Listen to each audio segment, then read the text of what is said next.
गोटे नोटिस मो पाखे पहुँची जे आपणकर capital PS police case number आपणकर रोची 466 पीएस नंबर से धारा अच्छी 292(2)A 500 आईपीसी 666D 67 500 भी अच्छी तेणुक नहीं एक्चुअली शुणु मु बर्तमान जाके एफआईआर कॉपी पाइनी मु नोटिस पाई 466 गोटे नोटिस तापर से लिखाई आपको डिफेन्स रे आप कौन कहे तेणुक एफआईआर पाइले मु जहाँ से देखी एफआईआर जहाँ उचित मन करी देखी कौन से विचार करी प्रथम कथा मो ना केमती डिफेमेशन है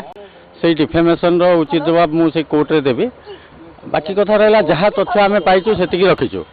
आपण भी जड़े माने सांबादिक आपण भी जो गोटे तथ्य रखते कि रखती एमती किसी तथ्य रही है जार कि आप खुलासा करदे तदंत बाटबणा हो कि अनुसंधान बाटबणा हेबनी सेमती भी किसी रहस्यमय जिनस अच्छी उचित समय मुझे प्रकाश करी।